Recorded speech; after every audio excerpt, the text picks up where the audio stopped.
श्रीरामं श्रीरामम्।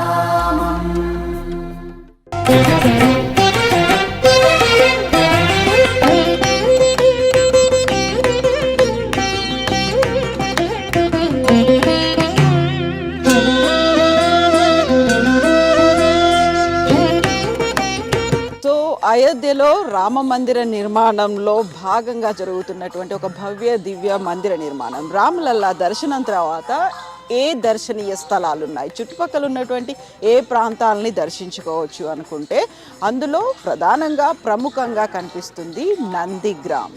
ఈ నందిగ్రామ్కి సంబంధించి చాలా కీలకమైనటువంటి అంశాలు ఉన్నాయి. అందులో ప్రధానంగా మనం మాట్లాడుకోవాలి, భరతుడు రామ లక్ష్మణులు సీతా సమేతంగా వనవాసానికి వెళ్ళినప్పుడు భరతుడు రాముడి పాదాలని తీసుకొచ్చి ఈ ప్రాంతంలోనే పెట్టి ఆ పాదుకలతో 14 సంవత్సరాలు ఎదురు చూశారు. ఈ ప్రాంతం నుంచే పాలన కూడా కొనసాగించారు. ఇక్కడ భరతుడు విశ్రమించారు, ఇక్కడ భరతుడు తపస్సు చేశాడు, ఇక్కడే భరతుడు పాదుకల్ని ఉంచి పాలన చేశాడు.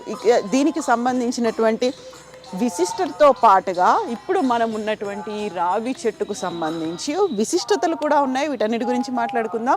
మనతో పాటుగా ఉన్నారు पंडित राम नारायण दास जी। पंडित जी जय सियाराम। जय सीताराम। जय सियाराम।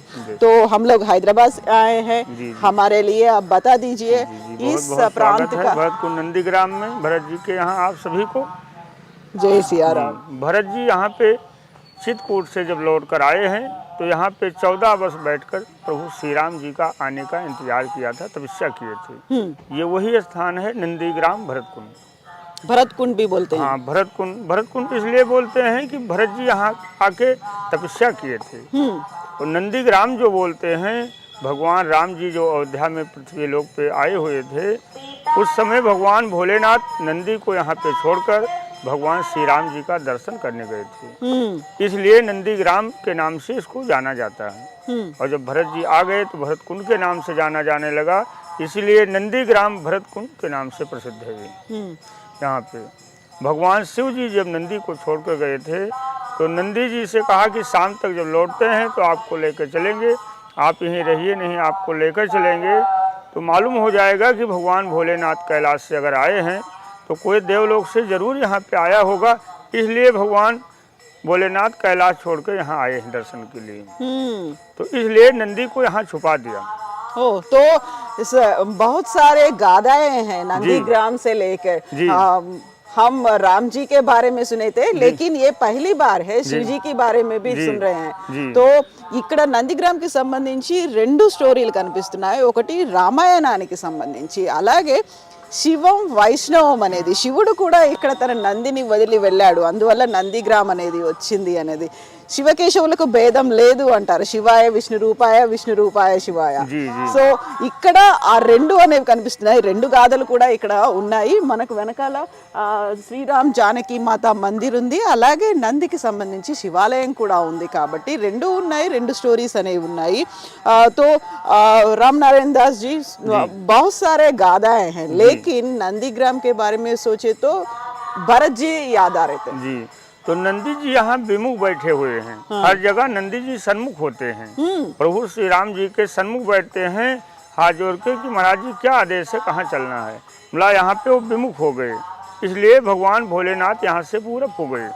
पूरब जाके भगवान श्री राम का दर्शन करने के लिए तो रास्ता में जब यहाँ से फिर आगे बढ़ते हैं तो साधु का भेष धारण कर लिया भगवान भोलेनाथ और काकभसून जी।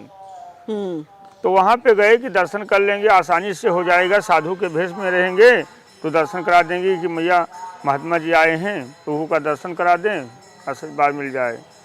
तो प्रभु ने कहा कि जब भगवान भोलेनाथ मेरे इस देव भी स्वयं भेष को बदल सकते हैं तो मुझे भी कुछ करना चाहिए, नहीं कैसे मालूम होगा कि भगवान नारायण पृथ्वी लोक पे आ गए।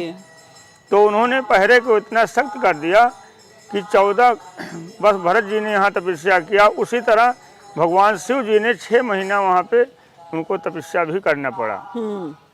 जब रोज डेली सुबह उठें और दर्शन के लिए जाएं, शाम होते ही वापस चले आए, दर्शन नहीं मिलता था, इतना पहरा सख्त हो गया प्रभु के कृपा से। तब जब परेशान हो गए, उन्होंने सोचा कि अब दर्शन नहीं मिला तो उन्होंने सरजू के तट पे जाके अपना धुनी को लगा दिया, वहीं तपस्या करते थे।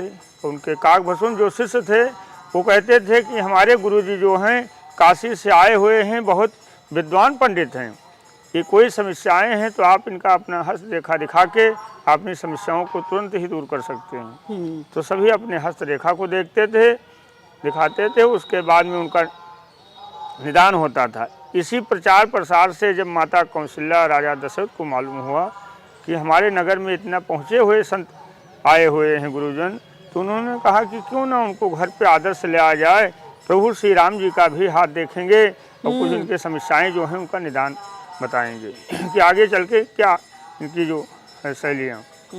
तो हम यहाँ पर हैं, यहाँ हनुमान जी भी है, हनुमान जी का भी कुछ प्रत्येक है ना? उसको भी बताते हैं। तो वहाँ पे जब जाने लगे तो काकभसून जी को द्वारपाल ने रोक लिया और भगवान भोलेनाथ अंदर को जब प्रवेश कर रहे हैं तो अब काकभसून ने उनका अछला पकड़ लिया, कहा कि प्रभु हम भी चलेंगे, आपने कहा था कि चलो भगवान नारायण का दर्शन करा लाते हैं, तो आप तो दर्शन कराएंगे, हम तो गेट ही रखाते रह जाएंगे। तो कहा कि भाई अब नहीं जाने देते तो क्या करें, तो कहा नहीं लेके चलिए, नहीं हम नहीं जाने देंगे, आपकी अभी पोल खोल देंगे तो आप भी वापस चलेंगे, हम भी ना आप मेरी हंसी उड़ाएंगे ना मैं आपकी उड़ाऊंगा, दोनों एक ही तरह रहेंगे। तो भगवान भोलेनाथ ने कहा कि ठीक है मुझे जाने दीजिए, अगर मुझे दर्शन मिलता है तो मैं वचन आपको देता हूँ कि पहले आपका मैं दर्शन कराऊंगे, उसके बाद में मैं करूँगा। तो कहा कि प्रभु कैसे कराएंगे जब जाने नहीं पाएंगे, तो कहा ये हमारी जिम्मेदारी है। तो भगवान भोलेनाथ को काकभसून जी ने जाने दिया और जब गए हैं भगवान श्री राम जी उनके सन्मुख माता जी लेकर आई कि महाराज जी देखिए कुछ इनका भी समस्याएं देखिए क्या है इनके आगे चल के भविष्य में। तो भगवान भोलेनाथ ने कहा कि माँ मैं क्या बताऊँ, मुझे कुछ दिखाई नहीं देता है, इस बालक को क्या देख के मैं बता सकता हूँ। तो कहा कि प्रभु आपकी इतनी चर्चाएँ नगर में होती हैं, अब आप कहते हो मुझे दिखता भी नहीं है, तो कैसी लीला है प्रभु। तो कहा ये भी सत्य है माता जी, मैं बताता भी हूँ देखकर, और ये भी सत्य है कि दिखाई भी नहीं देता, दोनों है। तो कहा कैसे, तो कहा जो मेरा शिष्य है मैं उसके नेत्रों से देखता हूँ, इसलिए मैं बुढ़ा हो गया हूँ, मेरी नेत्र कमज़ोर हो गई, आपके बालक की जो रेखाएँ हैं हस्तरेखा की वो बहुत महीन है, और जो मेरा शिष्य है उसके नेत्र तेज हैं, वो बालक है अभी, तो उसके नेत्रों से देख कर मैं बता सकता हूँ। तो हुआ कि जब उसी के नेत्र से दिखाई देता है तो क्यों ना उसको लाया जाए, तभी प्रभु बता सकते हैं। तो काकभसून को जाने को अनुमति मिली, तब गए हैं वहाँ पे, तब भगवान भोलेनाथ ने उनके जीवन को शैली बताया। उसके बाद वहाँ से लौट कर आए तो नंदी को लेकर गए, और हनुमान जी जो यहाँ पे विराजमान हैं, ये हनुमान जी शंभु हनुमान जी हैं। शंभु हनुमान ये स्वयं के अपने आप के बने हुए हैं, स्वयंभू है। जब भरत जी ने इनको बाण मारा धौलागिर पर्वत को ले जा रहे थे, उस समय जब ये गिरने लगे राम राम करते हुए, तो भरत जी ने सोचा ये तो बड़ा अनर्थ हो गया, मेरी माँ भगवान श्री राम को वन भेज दिया, मैं कितना भागा कि हनुमान जी को गिरा दिया, राम जी के सेवक को गिरा दिया, बड़ा अपराध हो गया। तो उन्होंने सोचा कि क्षमा कैसे होगा, तो उन्होंने सोचा लाओ गोदी उठा लें। तब तक इस लटाएं जो वृक्ष है इसकी लटाएं सारी उनको स्वयं उठा लिया, भरत जी को उठाने का चांस ही नहीं दिया। तब से इसकी लटाएं जो हैं सारी ऊपर जाके एक दूसरे से मिल जाती हैं। यही ज्ञान देता है कि कोई व्यक्ति गिर रहा है तो उसको उठाना चाहिए, उसकी मदद करना चाहिए, अपने तरह महान उसको भी बनाना चाहिए।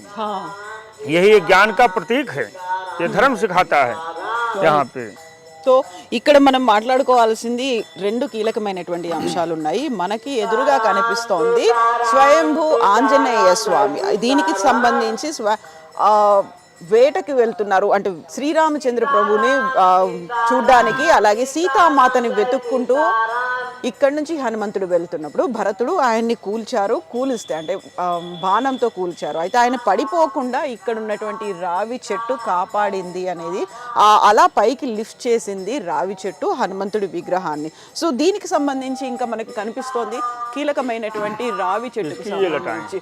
సో ప్రతి చోట మనకి రావి చెట్టుకు ఊడలు అనేవి కిందికి వేలాడుతూనే ఉంటాయి, ఎక్కడ చూసినప్పటికీ రావి చెట్టు ఊడలు కింద ఉంటాయి. అయితే ఇక్కడ మాత్రం రావి చెట్టు ఊడలు అనేవి పైకి ఉంటాయి. అలా 3 రకాల ఫామ్స్లో ఇక్కడ ఉన్నటువంటి రావి చెట్టు అనేది కనిపిస్తుంది. 3 విభిన్నమైనటువంటి శాఖలుగా ఉన్నాయి. ఈ 3 శాఖలకు సంబంధించి కూడా ఒక ప్రత్యేకత ఉంది. అయితే ఈ ఊడలు అనేవి కిందికి ఉండకపోవడం అనే దానికి సంబంధించి కింద పడిపోతున్నటువంటి వ్యక్తిని ఎవరైతే కింద ఉన్నారో వారిని లిఫ్ట్ చేయాల్సినటువంటి అవసరం ఉంది. మన ధర్మం కూడా చెప్తుంది అదే. ఎవరైనా కింద పడిపోతే చూస్తూ ఊరుకోకుండా వారికి కాస్త చేతనైనంత సాయం చేస్తే వారు కూడా పైకి లేస్తారు. అలా హనుమంతుణ్ణి ఈ రావి చెట్టు ఊడలు పైకి లేపాయి కాబట్టి అవి అత్యంత ఉన్నతంగా కనిపిస్తున్నాయి. ఎక్కడా కనిపించని ప్రత్యేకత ఇక్కడ కనిపిస్తోంది అన్నది. సో ఇక్కడ లతలు అంటే ఊడలు అనేవి పైకి ఉన్నాయి కాబట్టి అందులో ఉన్నటువంటి 3 డిఫరెంట్ ఫార్మేట్స్ ఉన్నాయి.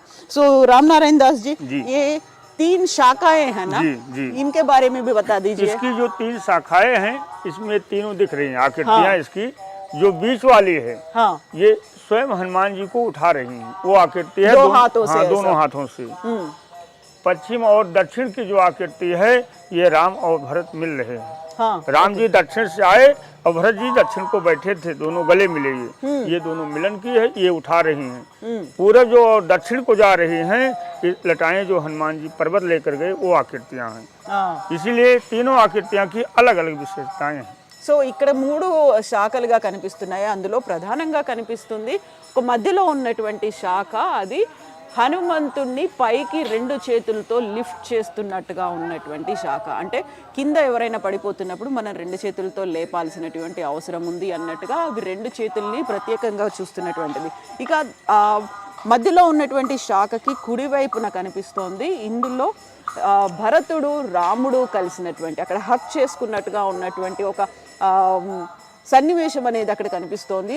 అక్కడి నుంచి వనవాసం నుంచి వచ్చినటువంటి ఆ తర్వాత లంక నుంచి వచ్చినటువంటి రాముడు ఈ ప్రాంతంలో భరతుణ్ణి కలుసుకున్నారు. వాళ్ళిద్దరూ ఆప్యాయంగా కౌగిలించుకున్నటువంటి దృశ్యం అక్కడ కనిపిస్తుంది. ఇక ఇటువైపు లెఫ్ట్ సైడ్ ఉన్నది, ఇక్కడ నుంచి హనుమంతుడు సీతామాతను వెతుక్కుంటూ వెళ్తున్నారు. దక్షిణం దిక్కుగా వెళ్తున్నటువంటి అంటే లంక దక్షిణం వైపు ఉంది కాబట్టి దక్షిణం దిక్కుకు వెతుక్కుంటూ వెళ్తున్నటువంటి ఒక సీన్ అనేది ఇక్కడ కనిపిస్తోంది.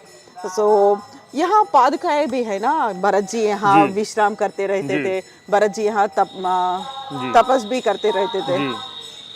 भरत जी यहाँ पे तपस्या भी करते थे और विश्राम भी करते थे। जमीन को खोदकर उन्होंने गड्ढा बना के उसमें विश्राम करते थे। इसलिए कि भगवान भरत जी जब राम जी को चित्रकूट मनाने गए थे वहाँ पे देखा प्रभु श्री राम जी जो बट वृक्ष के नीचे जमीन पे कुशे का आसन लगाकर वहाँ पे विश्राम किए थे।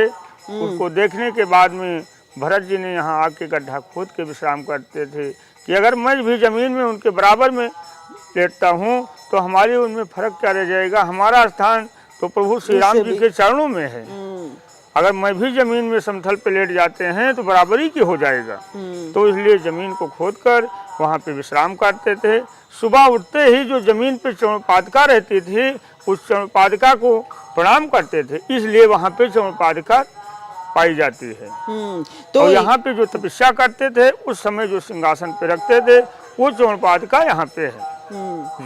तो ఇక్కడ రాముడి పాదుకల్ని తీసుకొచ్చి భరతుడు ఇక్కడ ప్రతిష్ఠించుకొని 14 ఏళ్ల పాటు పాలన చేశారు. ఇక్కడే తపస్సు చేశారు, ఇక్కడే విశ్రమించేవాళ్ళు. సో దానికి సంబంధించినటువంటి విశిష్టత మనకు నందిగ్రామ్లో కనిపిస్తుంది. దీంతో పాటుగా ఇక్కడ ఉంది ఒక బావి. ఈ బావిలో కూడా राम नारायण जी यहाँ एक कूप है ना, भरत जी का कूप बोलते हैं, इसका मतलब क्या है, इसका विशिष्टता क्या है? जी ये कूप जो है ये 27 तीर्थों का जल है जो प्रभु श्री राम जी के राज्याभिषेक के लिए आया। उनका जब राज्याभिषेक नहीं हुआ, चित्रकूट भरत जी मनाने गए हैं तो वहाँ पे भी जल लेकर गए थे। वो जल वहाँ पे जब नहीं राज्याभिषेक हुआ तो इत मुनि से कहने पे वो 27 कूपों में डाल दिया और यहाँ पे ये 27 तीर्थ का जल एक ही कूप में स्थिर रखा गया कि लौट कर जब आएंगे तो इसी जल से राज्याभिषेक होगा। उसके बाद लेकर जाएंगे भरत जी। 27 का मतलब नंबर के 27 తీర్థం का ये जल है। तो ఇక్కడ రాముడి పట్టాభిషేకం కోసం 27 తీర్థస్థలాల నుంచి జలాన్ని తీసుకొని వచ్చారు. అయితే పట్టాభిషేకం జరగలేదు కాబట్టి ఈ ప్రాంతంలోనే ఆ 27 తీర్థాలకు సంబంధించినటువంటి జలాన్ని ఇక్కడ ఉంచారు, ప్రతిష్ఠించారు. సో ఆ భరత్ కూప్ అని పిలుస్తారు. భరతుడికి ఇక్కడ నుంచి ఆయన పాలన చేశాడు. ఆ తర్వాత 27 తీర్థస్థలాలకు సంబంధించినటువంటి జలం అంతా ఇక్కడే ఉంది. సో ఇది నందిగ్రామ్కి సంబంధించినటువంటి విశిష్టత. ధన్యవాद राम नारायण जी। जय सीताराम। जय सीताराम। यहाँ पे जो है सीताराम नाम का जो है ये धुनी भी निरंतर चलती है। हाँ, यहाँ आइए आपको दिखाते हैं। तो ఇక్కడ ఉన్నటువంటి ఇంకొక ప్రత్యేకత నిరంతరంగా ఉండేటువంటి రామనామ జపం అనేది. आइए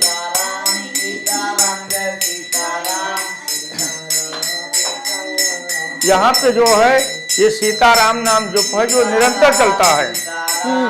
भरत जी ने जो 14 वर्ष तपस्या किया था उसी के उपलक्ष्य में 14 वर्ष के लिए संकल्प किया गया कि 14 वर्ष अगर सीताराम नाम जब चलेगा तो पुनः राम जन्मभूमि बन जाएगी,